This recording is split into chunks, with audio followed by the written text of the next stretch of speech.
Welcome back, fans, to the F1 breaking news show. We know you love to see it. You keep telling in the comments. We come back and we're going to do just an Australia debrief. Looking forward to Suzuka. Where's the F1 season at? Incredible drama with Max Verstappen. We're going to talk about Tsunoda, Ricciardo. We're going to talk about influencers at the circuit following drivers into the bathroom.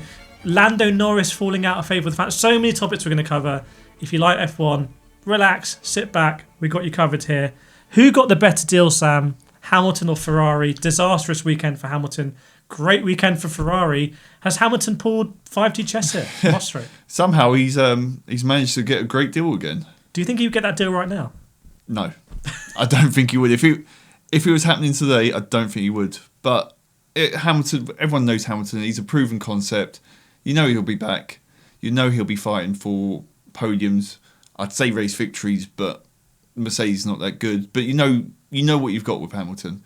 He is a steady, good, brilliant pair of hands to have. But currently, as it stands, I reckon Hamilton's got a better deal here. I think he needs to be beating George Russell. I think George Russell is slowly wiping the floor with him. Although no Mercedes finished in Australia. Let's move on to Red Bull. Mechanical issues for Red Bull. Some weird issue with the brake. Potentially something that could have been fixed if Max had limped back to the pits, but decided to actually crack on and be in the full DRS of Carlos Sainz. Do we think we're going to potentially see more issues for Red Bull this season? Is it a one-off? Well, it's interesting to say because during the off-season, he moved brake brands. He moved from, I can't remember, Carbon Composites, I think maybe, it is, to Brembo. So he's now on Brembo. So he's only 3 races in with the Brembo, and they've had a stick and caliper. Yeah. It's interesting that they've never had this issue before, and now he's moved over. Drivers, if you're not aware, they change their brake manufacturers quite regularly. It's not really a sponsored thing. It's more to a driver's field. Yeah, so it's not really Aston Martin run this, Mercedes run this. It's more of a driver choice. Yeah, very, very interesting, and it did make a really exciting race, and one that I think Max will be kicking himself for because he was on for a massive streak there. And this has broken the streak, and it's his nemesis, Carlos Sainz, again. I mean, Carlos did actually overtake him before there was... I know, obviously, Max said there was an issue from the start, but Carlos legitimately overtook him on track. Yeah. He's the first person to do that for a long time. Yeah. It was great to see a classic, move. And Australia, getting a bit of hate, Melbourne, Albert Park circuit with the redesign. But, that DRS zone has been a classic for... Not that straight, it's been a classic now for 20, 30 years, I can't remember. So, awesome to see... We want to go now. We want to go to RB Cash App. The saga here. Helmut Marko obviously getting involved. Seems to be he loves Tsunoda at the moment. Daniel Ricciardo might be under some sort of ultimatum. If the results don't improve, Liam Lawson's going to be in. Oh, it's just... We've spoken about this for ages. We have, and it seems to come up all the time. It's just what are Red Bull going to do? I'm sounding like a broken record here, but what are Red Bull going to do? Daniel's not performing. It's easy for everyone to see. He's not performing. Is he falling back into his old McLaren ways? We don't really know. Did he have that one-off amazing test with Red Bull at Silverstone? And it was just a one-off. The rumour test, yeah. Yeah. Tsunoda is comfortably beating him. Comfortably. I mean, he got 7th place there in a car which didn't deserve to be in 7th place, whereas Danny's 12th. He's miles off it. The lap times aren't similar.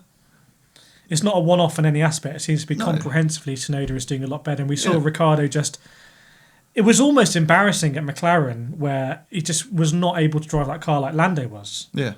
And it seems to be now we might be sort of falling into a similar sort of space. Obviously, Daniel Ricciardo doing a whole load of promo. It was just his home Grand Prix. I'm going to say it again. I feel like Daniel Ricciardo needs to really... I feel like his career is on the line. He's so close to getting in the fastest car, the Red Bull.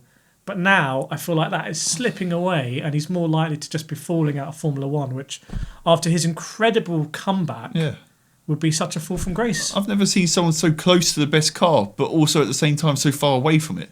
Yeah, It's just mind-boggling what's going on there. And I think Ricciardo will have a great career in whatever he goes on to do. If he does IndyCar, if he does, I can see him trying to get into NASCAR, V8 supercars. V8 supercars going up Bathurst. We'll see. Talking about influence now, Australia, a couple of things I want to mention that I saw. Firstly, influencer following George Russell into the toilet.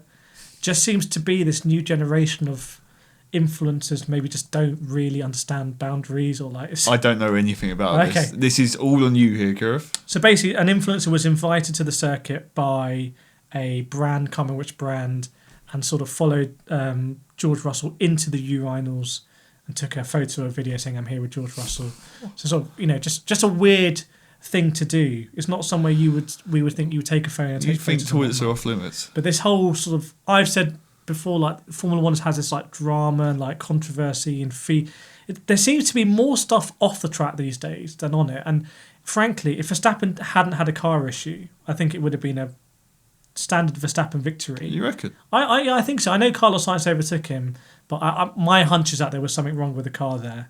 We've seen a similar performance in qualifying. So if the trend had continued, if it was a Verstappen victory, that we'd be talking all about the off the field stuff. There's stuff that's happened off the field that is so controversial, like Susie Wolf suing the FIA, bringing a criminal proceeding in France, Mohammed Ben Sulayem getting investigated for interfering in racing and getting cleared by the FIA. That is such old news that in other seasons gone past would have been like massive drama. That would have lasted for ages. I think it just shows like the machinery. The other thing that came up on social media was Lando Norris flipping the bird at someone, saying, "When are you going to get a podium?" It's something I've been saying for a long time there. When is Lando going to get a podium? And, Oscar Piastri this time wasn't able to keep up with Lando. No. I think there were some team orders at some stage of the race at McLaren. Yeah, I think there was a whole fire type job, but they've done the best they could get. They've beaten the Red Bull. This is the thing we don't know in Formula One, but this has been the best opportunity for Lando Norris to win a race in a long time. If you're a Lando Norris fan and you believe he's a second coming of, whatever, should he have been closer to Mick's there, or is that just a pure car thing? His ex-teammate Carlos Sainz dominating it. I think it's a car thing, personally.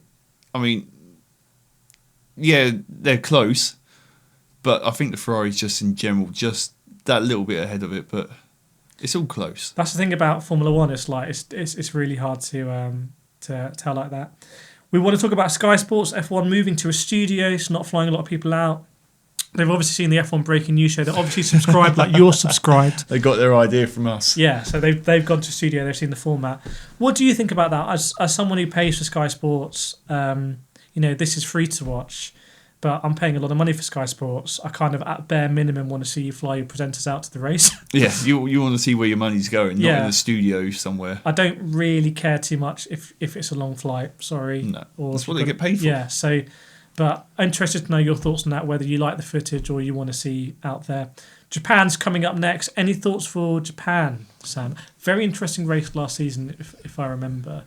Yeah, so they've moved it to a lot earlier in the year. So they've finally done what they were meant to do what they should have done years ago. They've moved it out of monsoon season and actually into a raceable time of the year.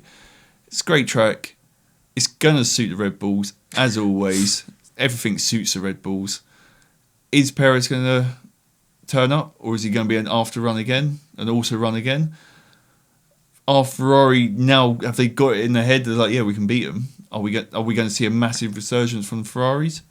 Who knows? I mean, I actually predicted a non-Max victory in Australia. That's on the record. And if you look at my thumbnail, I had 2 Ferraris in there, but I can't look past Max dominating in Suzuka. I just think it's going to be emphatic in Suzuka. Any final thoughts, Sam, before we wrap up for this week, and we'll be back next time? How good was Haas? I thought they were amazing. Just to put that out there, they got a cracking 9th and 10th position. You would not expect them after last season to be pushing 4 points consistently, and it's a double point finish for them. They've really, for me, they've been the most improved and impressive team for the start of the year for me. Do you think good sign of holding them back? I didn't until you just said that. I mean, he's gone, and now they're getting points. I don't think he is, but let us know in the comments, and we'll see you next time.